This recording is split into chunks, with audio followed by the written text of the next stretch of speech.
Ladies and gentlemen, you are joining me here in the laundry room. This is Pillar to Post, and it is March 6th, 2017. It's Monday, and you know what Monday brings? Raw. So tonight, we seen Sami Zayn get buried. We seen Jericho get buried. We seen Braun look like a bitch. And we actually got to see Goldberg get F5. Probably one of the best spots of tonight. So, after I take this drink of coffee, we're going to get into the show. Or actually, I'm going to do my review first. Was tonight a good night? You know what? We got a lot of matches. I was actually surprised about that. Were any of them noteworthy? No. I'm going to say this right now. No. We got more matches. Very little time with each. Except for the Cruiserweight title match. That was different. We got about 20 minutes there, but then we also had to sit through, 3 very long commercials. So it kind of fucked up the feel of the match.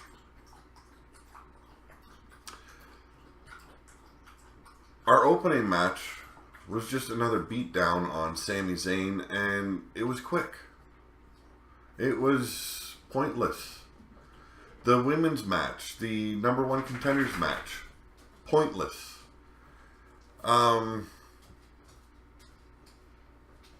Was it better than last night?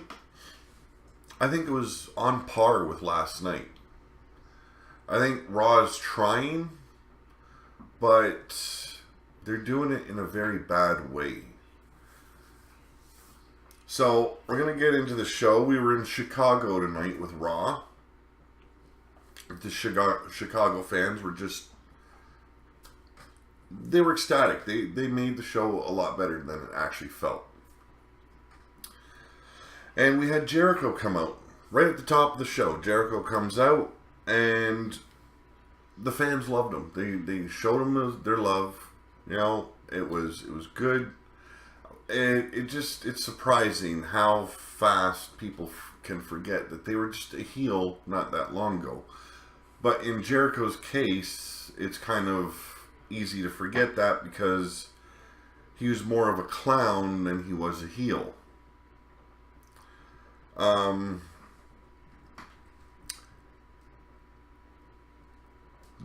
You know, it doesn't make sense. It doesn't. It really doesn't make sense. It just go from clown to face. I don't know. Maybe it's just me. I'm not a Jericho fan. I never have been. And I'll probably get some heat from that, but I don't give a fucking shit. I've got my likes and I've got my dislikes. I've never been a Jericho fan. As far back as I can remember. He's had funny moments. I give him that.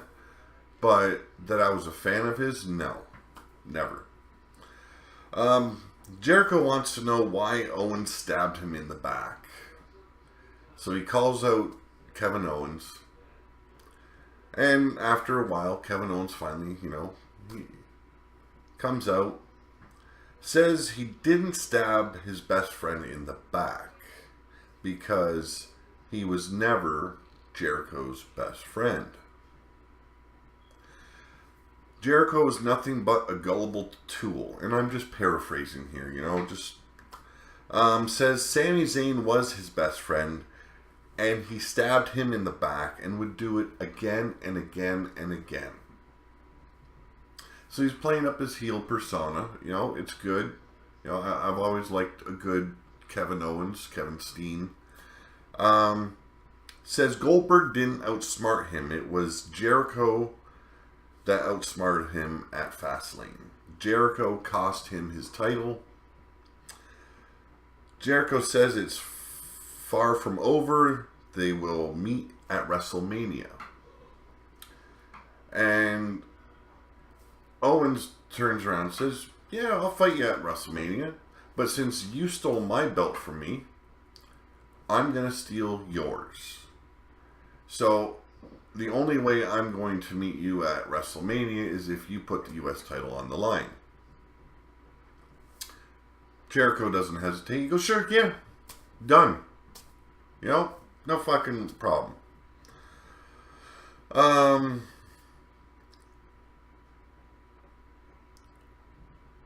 Jericho says they don't need to wait for tonight. Wait for WrestleMania. He'd gladly fight tonight. So, Kevin Owens obliges. He comes down to the ring, and he's met with Samoa Joe, and they both work over Jericho. Sami Zayn comes running in with a steel chair. He's trying to save Jericho, which is kind of odd because it wasn't just that long ago that Jericho was, knocking the piss out of Sami Zayn. But Sami Zayn makes a save, but it's short-lived. He gets just mauled by Samoa Joe and Kevin Owens. And Jericho comes to, grabs a chair, and starts going to town on his rivals. So Jericho and Sami Zayn stand strong at the end, and we break for commercial. Now during the commercial, I guess, Mick Foley has made a match for all four men, and it would be Sami Zayn versus Kevin Owens to open the show. Samoa Joe and Jericho were banned from ringside, as well as for the Jericho and Samoa Joe match, vice versa. Owens and Zayn were banned from ringside. This was a glorified beatdown. It was another way to make Sami Zayn look weak. He didn't get much offense in, and when he did, it was short-lived. And the match itself was very fucking short. Owens delivers not one, but two pop-up busters, or pop-up power bombs, and gets the pin. When they come up with this new draft or trade session for this year, they need to trade Sami Zayn over to SmackDown. He needs to be able to rebuild his career, rebuild his reputation, because right now he just looks like a jobber. He's a glorified jobber, and giving him the title of underdog, I'm sorry, but an underdog eventually gets his day. He ends up getting his due. And all I see in Sami Zayn's future is beatdown after beatdown, loss after loss. And then they toss him away when they think they're done with him. So he needs to go to SmackDown. He needs a rebirth. I remember back in Ring of Honor when I seen El Generico versus Kevin Steen. Great fucking matches. Memorable matches. I remember seeing Kevin Owens versus Sami Zayn in NXT. Yes, they are the same people. Different names. But they were great matches. And then you get tonight's match. It was completely one-sided bullshit. I figured it was a great way to start the show. We're getting something we want to see. And it is a glorified jobber spot for Sami Zayn.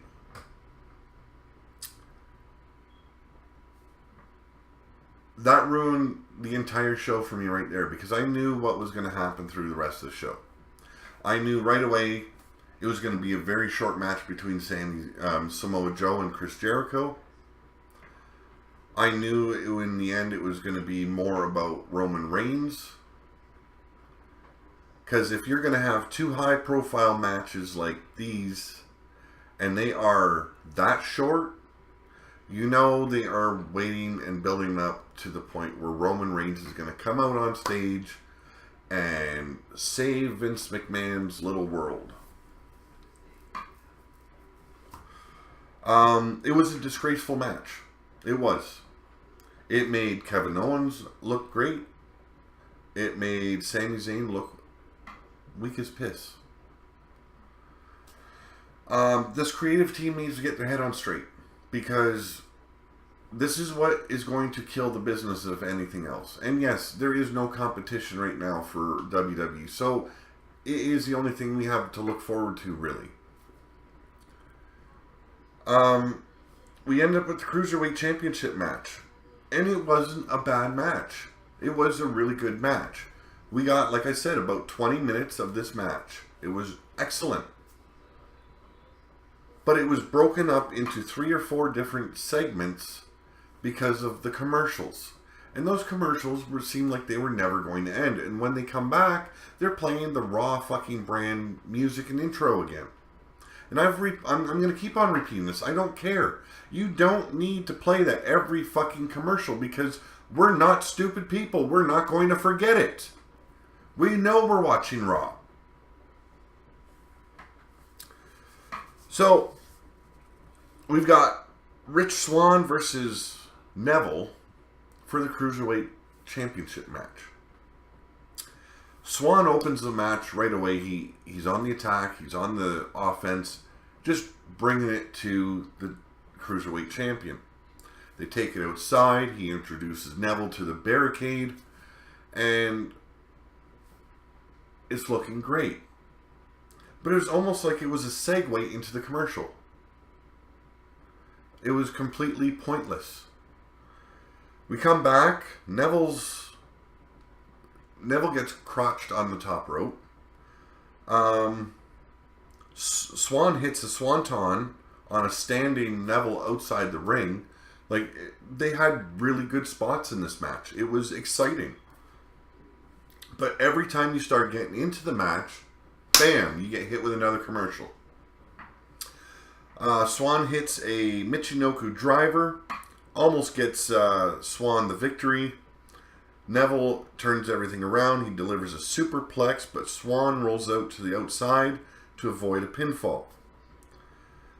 Neville decides, well, I'm going to play a little tit for tat. He introduces Swann to the barricade. And it looked vicious. It looked like it was painful, and it should have been.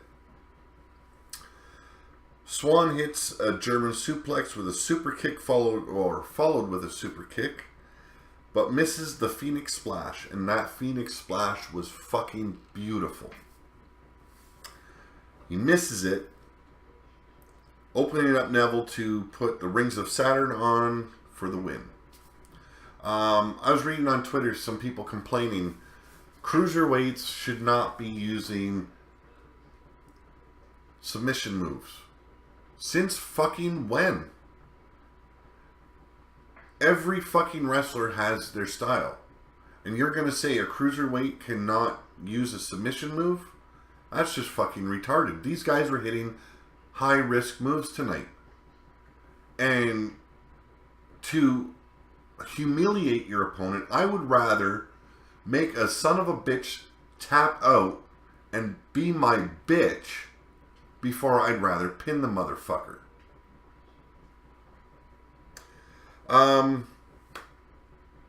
We end up with an Aries interview. He interviews Neville after the match.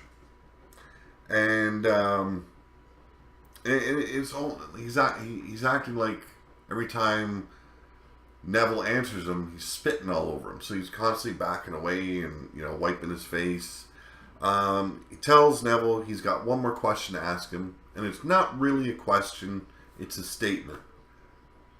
And he cracks Neville in the face with the microphone, hits the ropes, does a little flying forearm, and Neville rolls it to the outside. Aries rips off his shirt. He's up on the top rope, ready to do a dive. Neville hurrying scurries away. Great, great match. Great way to end the match. It shows that Aries is back in his game. It's kind of, I'm trying to figure out what he's supposed to be. If he's playing face now, or if he's just playing a cocky heel. We've been hearing all about his package as of late, and he mentioned it once again tonight. That it wasn't a small package, it wasn't a big package, it wasn't a bad package, it wasn't a big package. It was the package. And it made me chuckle. The guy's always had a way on the mic. He is phenomenal on the mic. And to see him mixing it up with Austin, with Neville, and it was later on announced that it would be Aries versus Neville at WrestleMania, which is fucking fantastic. Oh no, that was 205 Live. I apologize. We end up with a big Cass and Enzo with Cesaro and Sheamus segment. I didn't really care for it. I don't know what was said. I use that as my piss break. Excuse me while I take a sip of my coffee. We get Goldberg next. Goldberg makes his way out to the ring. Says the title doesn't just belong to him, but it belongs to the fans as well. Because it was the fans who made it all possible. I'm pretty sure that was Jericho. Says he's humble and he's grateful for the experience, blah, blah, blah. The fans begin to chant CM Punk. And he goes, yeah, I know. It's like, what are you, a fucking retard? Come on, give me a fucking break. He probably doesn't even know who CM Punk is. So he's probably wondering, who the fuck are they chanting for? I thought I was standing here. Heyman comes out and introduces Brock Lesnar after a little bit of a long-winded introduction to himself. And I love Heyman on the mic, I do. I just have grown so tired of all the promos and all the talking that have been going the last few weeks. So I don't retain that knowledge. I don't retain what was said because I failed to pay attention. Heyman, Brock, and Goldberg are doing their stare down. One's grinning here, one's grinning there. There's a glare, there's another glare. While Heyman's just running his mouth. And Heyman predicts a new Universal Champion at WrestleMania. And Goldberg will be known as Brock's bitch after that night is over. This causes Goldberg to turn to look at Heyman. Brock scoops him up like a fucking cat. And the guy is quick, man. And hits the F5. Bam. Goldberg is done. He's down. And let me tell you this. Before this all even happened, he was just standing in the ring. The only thing he did was make his long fucking entrance to the ring, circle the ring once he was inside a few times while he was talking. This guy was sweating profusely. Now, I couldn't tell if it's because he was scared of Brock Lesnar or if he was going to have a fucking heart attack. You are 50 years old. You have nothing to prove. You did all your work before. You don't need the WWE to compensate for anything. So why are you standing in the ring taking up our time? We know you're losing the title at WrestleMania. So what was the point of tonight? It was great to see. I'm not going to bitch about that part. It was great to see. It's just when I see Goldberg sweating profusely, it reminds me of Ultimate Warrior returning to WWE to get inducted into the Hall of Fame. The guy was sweating so profusely, he was out of breath. He could barely stand. And the same night or the night after WrestleMania that year, the dude died. I don't want to hear another wrestler dying because he tried coming back. Although Ultimate Warrior wasn't trying to make a comeback, he was getting inducted to the Hall of Fame. Same thing though. He shouldn't have been there. He should have been at home resting comfortably. And instead, his family had to go through what they did. Following this, we get the tag team title match. Enzo and Cass versus Luke Gallows and Carl Anderson. Near the beginning, the match wasn't even that far in, and Cesaro and Sheamus come out. They are standing at ringside, and Luke Gallows and Carl Anderson win the match because of a DQ. Enzo doing his goofy bullshit. He's outside the ring. He's doing his little fucking backpedal dance. I don't know what the fuck it's called. And he backs into Cesaro and Sheamus, knocking Cesaro's coffee cup out of his hands. It goes all over Cesaro. Cesaro loses it, chases Enzo into the ring. Enzo ducks under Carl Anderson, I think it was, and Cesaro clotheslines Gallows or Anderson. Either one of the two. They're both bald. Fuck, man. I know there's size difference and they look different. I missed it. I know one of them got clothesline. I just don't remember which one. Bell rings. It's a DQ and it ends up being a 6-man beatdown. And in the end, we seen Cesaro holding up Enzo, and Sheamus gives him the brogue kick right to the fucking head. Sheamus, Cesaro standing strong. So next week, we get Cesaro and Sheamus versus Big Cass and Enzo to see who will be the number one contender.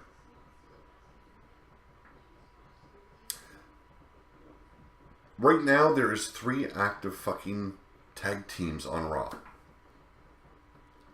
That's it. That is all they have. Because you have the Shining Stars acting like fucking salesmen. They haven't been that good to begin with. You know? I know they are very skilled, very talented young men. But they have done fuck all in how many years? They have gone through how many different gimmicks, and each gimmick has been total shit.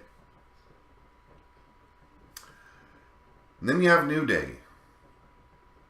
Whoring themselves out. Always bringing some kind of new product in to make them more money. I'm fucking tired of it. You know, when you see grown men licking the top of a freezer and looking like they want to fuck the goddamn thing, you're left wondering, what are these guys doing on my fucking TV, wasting my time when I want to watch wrestling?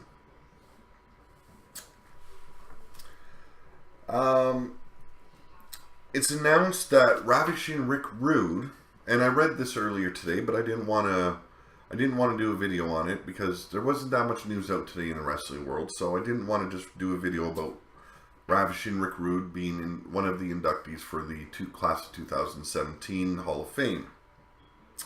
It is said that Ricky the Dragon Steamboat will be the man to induct him.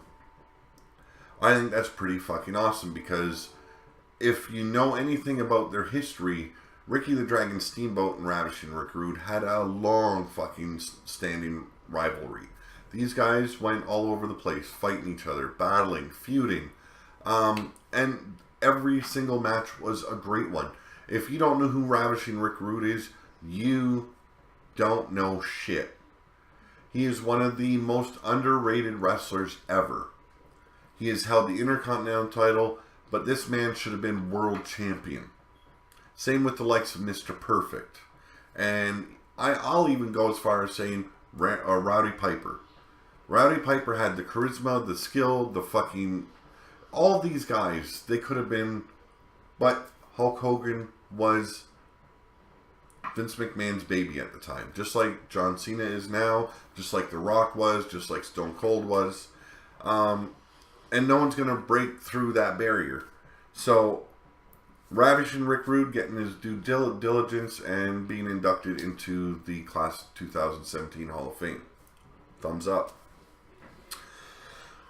Come back from commercial. We got Enzo, Cass, Sheamus, Cesaro all bickering and about to brawl in the backstage area. We see officials. We see Mick Foley. Mick Foley finally squeezes himself between everyone.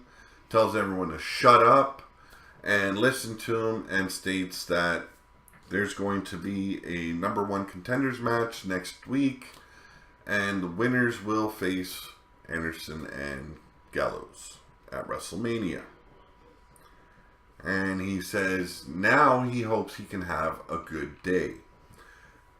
In walks Stephanie McMahon, says, so you want to have a good day? Well, then come to my office and let's talk. Commercial break once again. We come back. We got Akira Tozawa versus Daivari. You know, it wasn't much of a match. You knew going into it who's going to win. The screaming retard that needs the helmet in Akira Tozawa. I'm sorry I talk about him the way I do. It's just, the guy has got skill. He does. It's the non-stop screaming. Like, give it up, bro. And I'm astounded every time I hear the fans screaming back at him. I don't know what it's for. If it's to intimidate someone. You know, someone ever fucking did that to me in a fight, I'd put my big fist in his fucking mouth. But we have Tozawa winning with the bridging German suplex pin. Afterwards, he actually gets on the mic and he actually speaks. He calls out Kendrick after the match. Kendrick answers that call, and he will let Tozawa know on 205 Live if they will have a match. But less than 5, be careful what you wish for. And then we get the New Day come out with their fucking ice cream bicycle, and they have the Shining Stars waiting in the middle of the ring with them. You beat Demolition's fucking record. And now you have been pushed down. It's like a demotion. You beat one of the best tag teams in WWE history. The longest reigning tag team champions in WWE history. And you have been relegated to jobbers. You're fighting the Shining Stars. It was a throwaway match. New Day win in a bullshit match. That's all I wrote for it. Because I didn't fucking care. Not at all.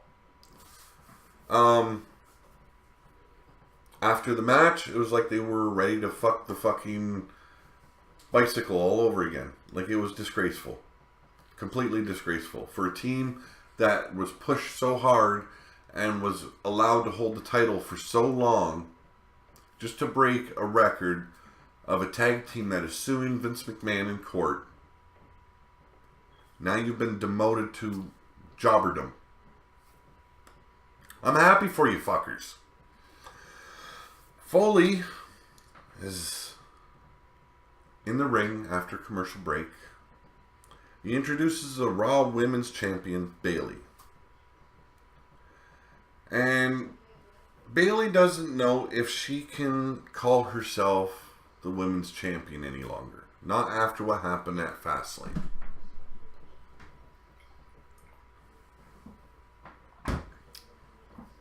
I apologize. Knowing what Sasha did, knowing that with what Sasha did for her, she probably wouldn't be the champion. She's unsure of herself. Mick asks who her next opponent will be at Mania. Out walks Sasha Banks. Now everyone's speculating, everyone's waiting for this heel turn. I think it's long past due. But can anyone see Charlotte Flair as a face? Because that is your only option, unless they bring up someone from NXT with, like, right after Mania. You've got that one option as a face. Now, is that going to make Dana Brooke a face as well? Can you handle a face that talks like a robot? After my match, I will go to the locker room and pleasure myself and give myself a stuttering orgasm. You know, come on. I agree Sasha Banks needs to play heel. She needs to go heel. She needs that new image of herself. She's grown stale. Says, basically she makes a case for herself that it should be her versus Bayley at WrestleMania for the Women's Championship. Out walks Charlotte. She says, I seen it right from the start. You were using Bayley. She was nothing but a tool for you because you knew that you couldn't face me for the title anymore. So this is your way to work yourself into a title match with Bayley. Sasha obviously denies. Outwalks Stephanie McMahon. Says she's the boss, not Mick or Sasha.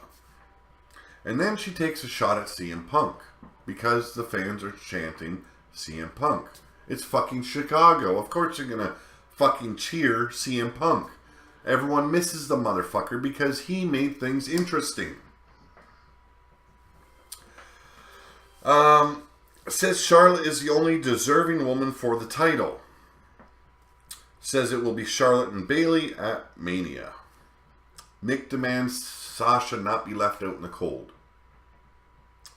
She should be included in this match. It should be a three-way, or it could be Sasha Banks versus Charlotte Flair next week to determine the number one contender. Stephanie turns around and says, I've got one better. How about we do Sasha Banks versus Bayley tonight? And if Bayley wins, she gets a title shot. And it'll be a three-way at WrestleMania. So, right there, it's your number one contenders match. And you have a former champion going against the current champion to determine who the number one contender will be. I thought it was kind of fucked up. Don't you? Because if Bayley loses, then she looks weak as a champion. And it does look like she can't get the job done without Sasha Banks. Well, that match is made right there, right then and there. And we get Bayley versus Sasha Banks to determine if Sasha Banks will be going to WrestleMania and as a contender for the Women's Raw title. The match starts off kind of slow. The women are feeling themselves out. A little bit of chain grappling going on. It was a slow match. It started to pick up steam. You've seen some good spots. Charlotte obviously gets involved. Bayley's trapped in the bank statement, and she's crawling her way to the ropes. I don't know what Sasha Banks was trying to do, but she gets kicked in the face by Sasha Banks. Charlotte ends out on the floor. Banks flips over, reapplies the bank statement, and Bayley taps out. It wasn't a very long match. I thought they would get a little bit more time. But at the end, Charlotte comes in, delivers two big boots, one to each woman, holds the women's title up high, drops it, and now we have a triple threat. My question is, what happened to Nia Jax?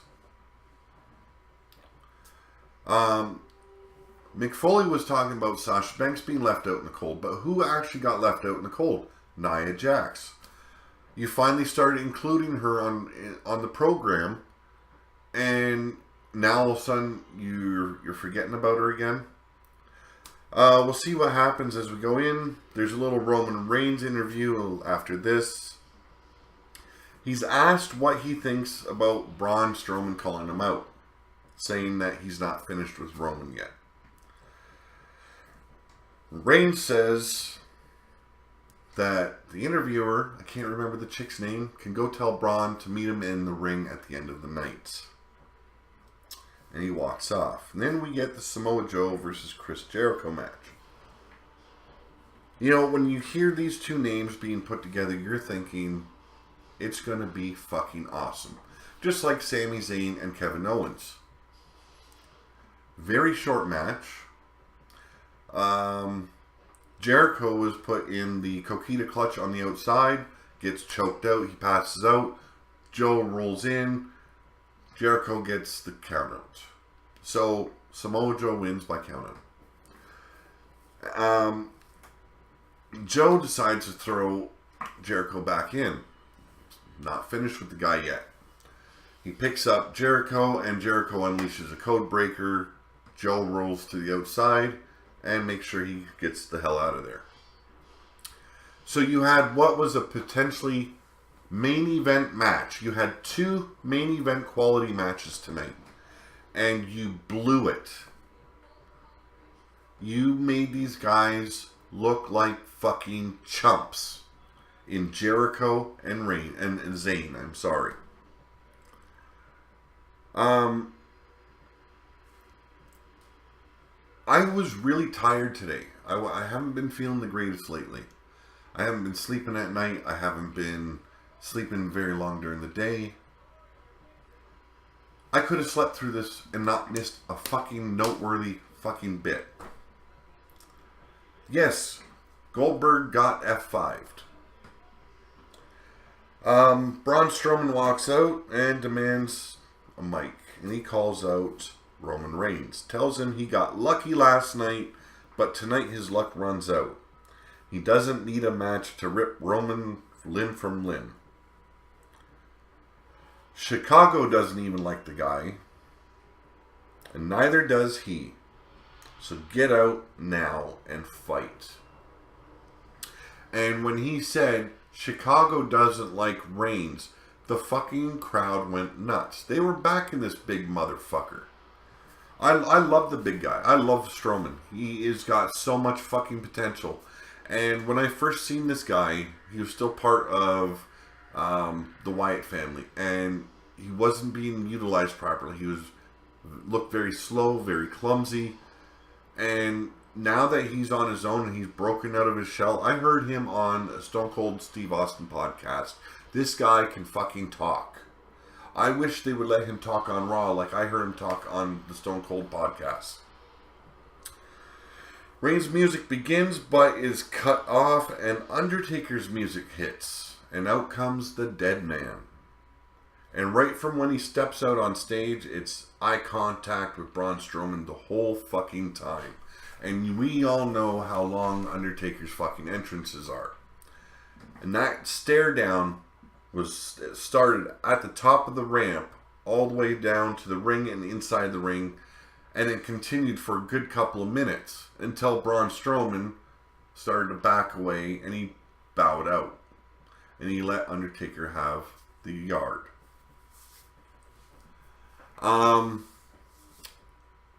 It looked like that Undertaker was going to leave afterwards, and then Reigns' music hits, and out comes the self-proclaimed big dog. And you could see he was hesitant in coming down the ring. He tried doing the whole stare down bit, and he did. He kept his eyes locked on Undertaker the whole time while he was coming down the ring, and he was very slow and very cautious. He finally gets in the ring. There's a little bit of stare down. And Roman informs Taker that Braun called him out, not Taker. So with all due respect, this was his yard now. The fans go nuts. They start chanting Roman sucks. This distracts Roman a little bit. Bam! Those big fucking giant hands in those gloves grab Reigns by the fucking throat and he's chokeslammed. And for once, the fucker stayed down. It's about time we seen that. That should have happened the night when the turnbuckle broke on the motherfucker. So, that was the end of the show. We had Undertaker return. We had Goldberg get F5'd. We had a good fucking cruiserweight match. The rest of the show could have fucking just stayed off my TV. Now, I don't mean to steal that line from JD, and I apologize for it, but that's the way I fucking feel. Most of this fucking show shouldn't have been on television. It was bullshit. They could have been all dark matches at house shows for all I care.